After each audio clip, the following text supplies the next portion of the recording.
Namo tassa bhagavato arahato samma sambuddhassa. Namo tassa bhagavato arahato samma sambuddhassa. Namo tassa bhagavato arahato samma sambuddhassa. Tonight I thought I might read a few of these shorter talks from Collected Teachings of Luang Por Chah. First one, chapter 21, page 233, Living with the Cobra.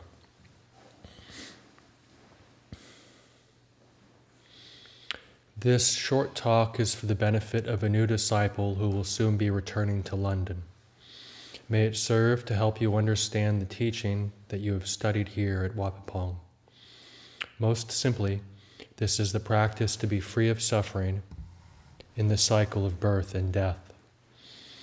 In order to do this practice, remember to regard all the various activities of mind, all those you like and all those you dislike, in the same way as you would regard a cobra. The cobra is an extremely poisonous snake, poisonous enough to cause death if it should bite us. And so it is with our moods also. The moods that we like are poisonous. The moods that we dislike are also poisonous. They prevent our minds from being free and hinder our understanding of the truth as it was taught by the Buddha. Thus it is necessary to try to maintain our mindfulness throughout the day and night.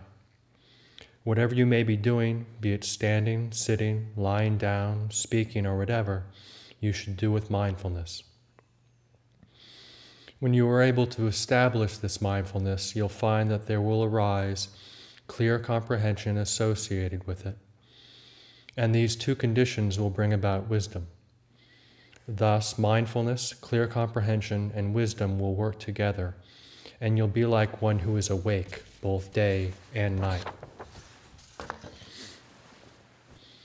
These teachings left to us by the Buddha are not teachings to be just listened to or simply absorbed on an intellectual level. They are teachings that through practice can be made to arise and be known in our hearts. Wherever we go, whatever we do, we should have these teachings. And what we mean by to have these teachings or to have the truth is that whatever we do or say, we do and say with wisdom. When we think and contemplate, we do so with wisdom. We say that one who has mindfulness and clear comprehension combined in this way with wisdom is one who is close to the Buddha. When you leave here, you should practice bringing everything back to your own mind. Look at your mind with this mindfulness and clear comprehension and develop this wisdom. With these three conditions, there will arise a letting go. You'll know the constant arising and passing away of all phenomena. You should know that that which is arising and passing away is only the activity of mind. When something arises, it passes away and is followed by further arising and passing away. In the way of Dhamma, we call this arising and passing away birth and death. And this is everything. This is all there is. When suffering has arisen, it passes away, and when it has passed away, suffering arises again. There's a footnote. Suffering in this context refers to the implicit unsatisfactoriness of all compounded existence, as distinct from suffering as merely the opposite of happiness. There's just suffering arising and passing away. When you see this much, you'll be able to know constantly this arising and passing away. When your knowing is constant, you'll see that this is really all there is. Everything is just birth and death. It's not as if there's anything that carries on. There's just this arising and passing away as it is. That's all. This kind of seeing will give rise to a tranquil feeling of dispassion toward the world. Such a feeling arises when we see that actually there is nothing worth wanting. There is only arising and passing away, a being born followed by a dying. This is when the mind arrives at letting go. letting everything go according to its own nature. Things arise and pass away in our mind, and we know. When happiness arises, we know. When dissatisfaction arises, we know. And this knowing happiness means that we don't identify with it as being ours. Likewise, with dissatisfaction and unhappiness, we don't identify with them as being ours. When we no longer identify with and cling to happiness and suffering, we are simply left with the natural way of things. So we say that mental activity is like the deadly, poisonous cobra. If we don't interfere with the cobra, it simply goes its own way. Even though it may be extremely poisonous, we are not affected by it. We don't go near it or take hold of it, and it doesn't bite us. The cobra does what is natural for a cobra to do. That's the way it is. If you are clever, you will leave it alone. Let be that which is not good. Let it be according to its own nature. Also let be that which is good. Let your liking and your disliking be, the same way that you don't interfere with the cobra. So one who is intelligent will have this kind of attitude towards the various moods that arise in the mind. When goodness arises, we let it be good, but we know also. We understand its nature. So too we let be the not good. We let it be according to its nature. We don't take hold of it because we don't want anything. We don't want evil, neither do we want good.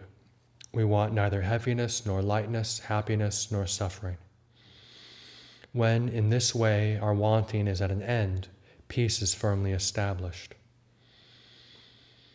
When we have this kind of peace established in our minds, we can depend on it. This peace, we say, has arisen out of confusion. Confusion has ended. The Buddha called the attainment of final enlightenment an extinguishing, in the same way that fire is extinguished. We extinguish fire at the place at which it appears. Wherever it is hot, that's where we can make it cool. And so it is with enlightenment. Nibbana is found in samsara. Enlightenment and delusion exist in the same place, just as do hot and cold. It's hot where it was cold, and cold where it was hot. When heat arises, the coolness disappears, and when there is coolness, there's no more heat. In this way, Nibbana and samsara are the same. We are told to put an end to samsara, which means to stop the ever-turning cycle of confusion. This putting an end to confusion is extinguishing the fire. When external fire is extinguished, there is coolness. When the internal fires of sensual craving, aversion, and delusion are put out, this is coolness also. This is the nature of enlightenment. It's the extinguishing of fire, the cooling of that which was hot. This is peace. This is the end of samsara, the cycle of birth and death. When you arrive at enlightenment, this is how it is. It's an ending of the ever-turning and ever-changing, an ending of greed, aversion, and delusion in our minds. We talk about it in terms of happiness because this is how worldly people understand the ideal to be. But in reality, it has gone beyond. It is beyond both happiness and suffering.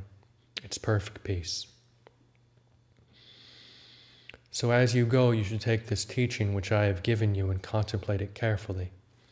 Your stay here hasn't been easy, and I have had little opportunity to give you instruction. But in this time you have been able to study the real meaning of our practice.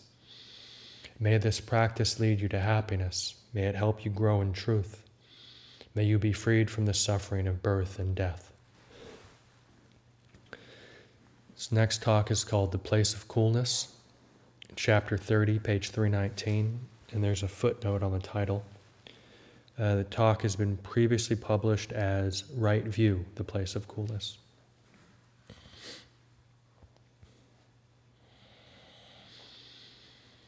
The practice of Dhamma goes against our habits. The truth goes against our desires. So there is difficulty in the practice. Some things which we understand as wrong may be right, while the things we take to be right may be wrong. Why is this? Because our minds are in darkness. We don't clearly see the truth. We don't really know anything, and so are fooled by people's lies. They point out what is right as being wrong, and we believe it. That which is wrong, they say is right, and we believe that. This is because we are not yet our own masters. Our moods lie to us constantly. We shouldn't take this mind and its opinions as our guide, because it doesn't know the truth. Some people don't want to listen to others at all, but this is not the way of a man of wisdom. A wise man listens to everything. One who listens to Dhamma must listen just the same, whether he likes it or not, and not blindly believe or disbelieve. He must stay at the halfway mark, the middle point, and not be heedless.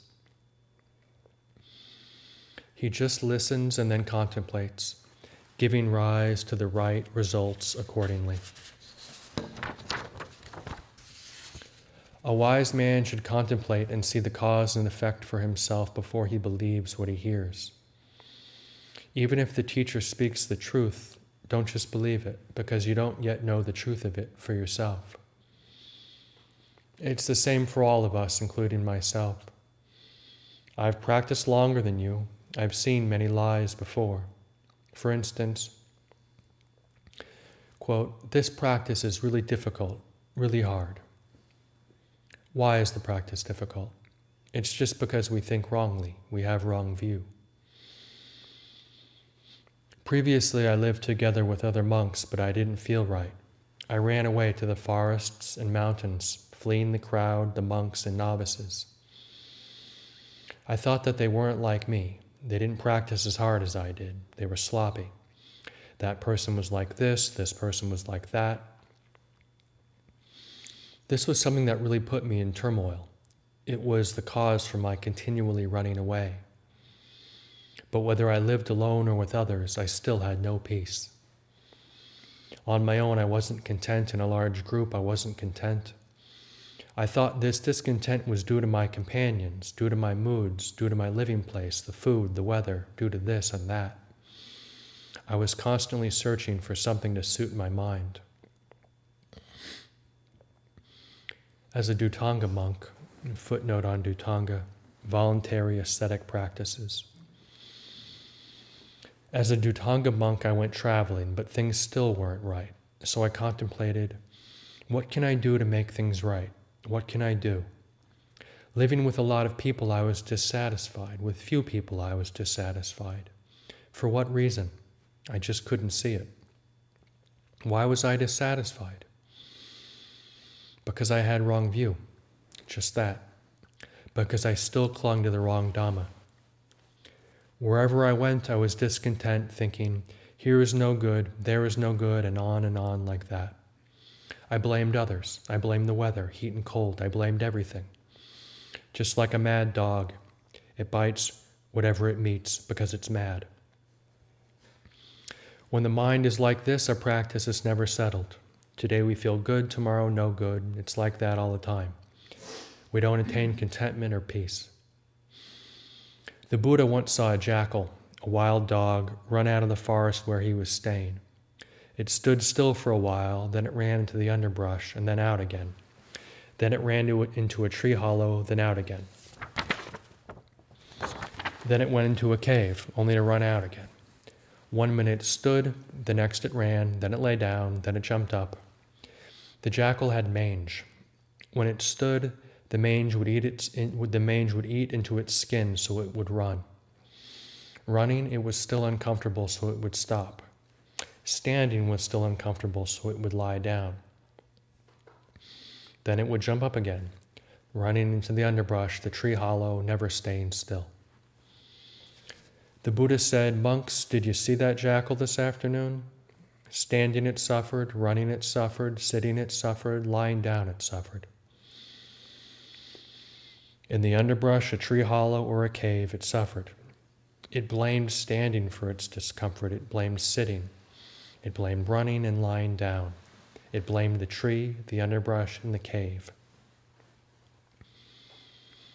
In fact, the problem was with none of these things. The jackal had mange. The problem was with the mange. We monks are just the same as that jackal. Our discontent is due to wrong view. Because we don't exercise sense restraint, we blame our suffering on externals. Whether we live at Wapapong or in America or in London, we aren't satisfied. Going to live at Bung Wai or any of the other branch monasteries, we're still not satisfied. Why not? Because we still have wrong view within us. Wherever we go, we aren't content. But just like that dog, if the mange is cured, it is content wherever it goes. So it is for us. I reflect on this often, and I teach you this often because it's very important. If we know the truth of our various moods, we arrive at contentment. Whether it's hot or cold, we are satisfied. Living with many people or with few people, we are satisfied.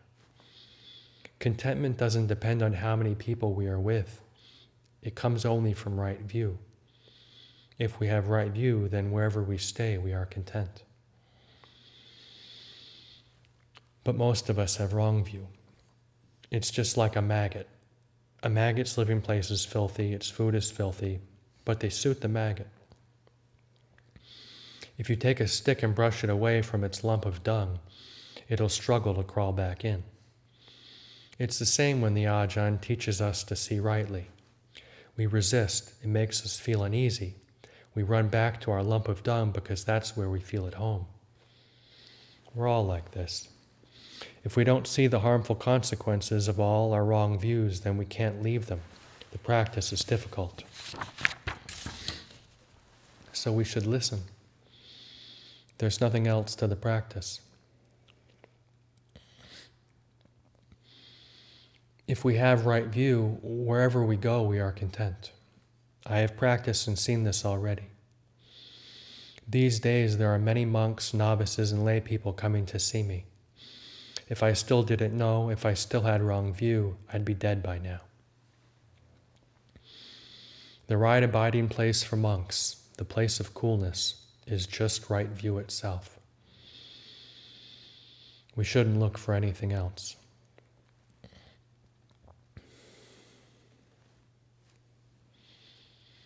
So even though you may be unhappy, it doesn't matter. That unhappiness is uncertain. Is that unhappiness yourself? Is there any substance to it? Is it real? I don't see it as being real at all. Unhappiness is merely a flash of feeling which appears and then is gone. Happiness is the same. Is there a consistency to happiness? Is it truly an entity? It's simply a feeling that flashes suddenly and is gone. There. It's born and then it dies. Love just flashes up for a moment and then disappears. Where is the consistency in love or hate or resentment? In truth, there is no substantial entity there. They are all merely impressions which flare up in the mind and then die. They deceive us constantly. We find no certainty anywhere. Just as the Buddha said, when happiness arises, it stays for a while and then disappears. When unhappiness disappears, happiness arises and lingers for a while and then dies. When happiness disappears, unhappiness arises again, on and on like this. In the end, we can say only this. Apart from the birth, the life, and the death of suffering, there's nothing. There's just this. But we who are ignorant run and grab it constantly. We never see the truth of it, that there's simply this continual change. If we understand this, then we don't need to think very much, but we have much wisdom. If we don't know it, then we will have more thinking than wisdom, and maybe no wisdom at all. It's not until we truly see the harmful results of our actions that we can give them up. Likewise, it's not until we see the real benefits of practice that we can follow it and begin working to make the mind good. If we cut a log of wood and throw it into the river, that log doesn't sink or rot or run aground on either of the banks of the river. That log will definitely reach the sea. Our practice is comparable to this. If you practice according to the path laid down by the Buddha, following it straight, you will transcend two things. What two things? Just those two extremes that the Buddha said were not the path of a true meditator: indulgence in pleasure and indulgence in pain. These are the two banks of the river. One of the banks of that river is hate, the other is love. Or you can say that one bank is happiness and the other is unhappiness. The log is this mind. As it flows down the river, it will experience happiness and unhappiness. If the mind doesn't cling to that happiness or unhappiness, it will reach the ocean of Nibbana. You should see that there is nothing other than happiness and unhappiness arising and disappearing. If you don't run aground on these things, then you are on the path of a true meditator. This is the teaching of the Buddha. Happiness, unhappiness, love, and hate are simply established in nature according to the constant law of nature. The wise person doesn't follow or encourage them. He doesn't cling to them. This is the mind which lets go of indulgence in pleasure and indulgence in pain. It is the right practice. Just as that log of wood will eventually flow to the sea, so will the mind which doesn't attach to these two extremes inevitably attain peace. The last talk is chapter 39, page 473, just this much. Originally published as epilogue in A Taste of Freedom. Do you know where it will end? Or will you just keep on studying like this? Or is there an end to it? That's okay, but it's external study, not internal study. For internal study, you have to study these eyes, these ears, this nose, this tongue, this body, and this mind. This is the real study. The study of books is just external study. It's really hard to get it finished. When the eye sees form, what sort of thing happens? When ear, nose, and tongue experience sound, smell, and tastes, what takes place? When the body and mind come into contact with touches and mental states, what reactions take place? Are greed, aversion, and delusion still there? Do we get lost in forms, sounds, smells, tastes, textures, and moods? This is the internal study. It has a point of completion. If we study but don't practice, we won't get any results. It's like a man who raises cows. In the morning, he takes the cow out to pasture. In the evening, he brings it back to its pen. But he never drinks the cow's milk. Study is all right, but don't let it be like this. You should raise the cow and drink its milk too. You must study and practice as well to get the best results. Here, I'll explain it further.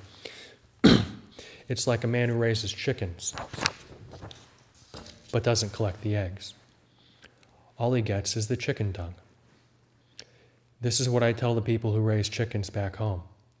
Watch out, you don't become like that.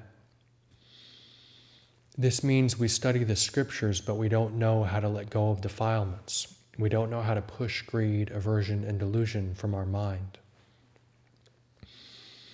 Study without practice, without this giving up, brings no results. This is why I compare it to someone who raises chickens but doesn't collect the eggs. He just collects the dung. It's the same thing. Because of this, the Buddha wanted us to study the scriptures and then to give up evil actions through body, speech, and mind, to develop goodness in our deeds, speech, and thoughts. The real worth of mankind will come to fruition through our deeds, speech, and thoughts. If we only talk without acting accordingly, it's not yet complete. Or if we do good deeds, but the mind is still not good, this is still not complete. The Buddha taught to develop goodness in body, speech, and mind, to develop fine deeds, fine speech, and fine thoughts. This is the treasure of mankind. The study and the practice must both be good. The Eightfold Path of the Buddha, the path of practice, has 8 factors. These 8 factors are nothing other than this very body: 2 eyes, 2 ears, 2 nostrils, 1 tongue, and 1 body. This is the path. And the mind is the one who follows the path. Therefore, both the study and the practice exist in our body, speech, and mind. Have you ever seen scriptures which teach about anything other than the body, speech, and the mind? The scriptures only teach about this, nothing else. Defilements are born right here. If you know them, they die right here.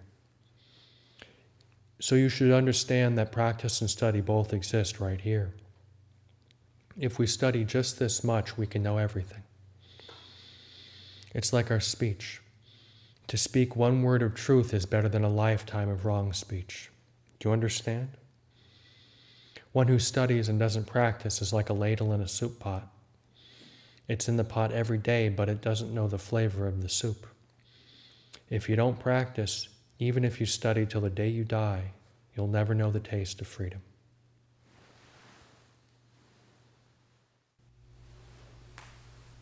It seems important, Ajahn Chah's point about the importance of really seeing the drawbacks of the defilements and the benefits of practice. Because I certainly, it's easy to get caught in the sense that, well, I know what the practice is, and I just should do this, and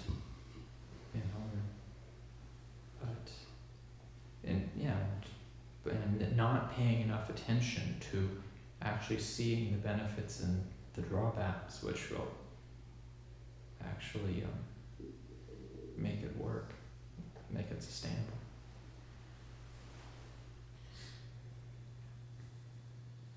Something I also appreciate was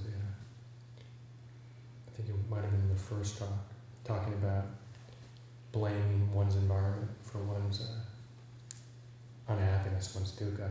And I mean, my own experience with that was in the first monasteries I stayed at. I would hope that would be the case for most people, that you sort of, your first place, you see all this stuff arising and it's the first time. So it must be, well, quite possibly the people around you, or like where you are. So I would imagine it's a pretty common occurrence. It's very convincing, at least it was in my case. But then after staying in a few monasteries, it became clear that it was I was packing, it was me. But it's interesting I think I see, sometimes in other people, like maybe in one of the first monasteries they're staying and I see the same thing happening. But how can you tell somebody? Like, it's not the place, man. It's you. So, coming to Abhayagiri and thinking, Abhayagiri is like, it's not the real practice, it's not the real Thai, etc., etc. Like, well, okay. So, I assume there's other people that know Thai. But yeah, for myself, it was just, I believe it, hook, line, and sinker. It's one of those things that you actually have to experience for yourself. Some people are wise enough to hear that and say that's right. Most people have to go through it. Yeah. I wonder if that's why we get our 3rd year away. Just drive it home for everybody else. That has to do.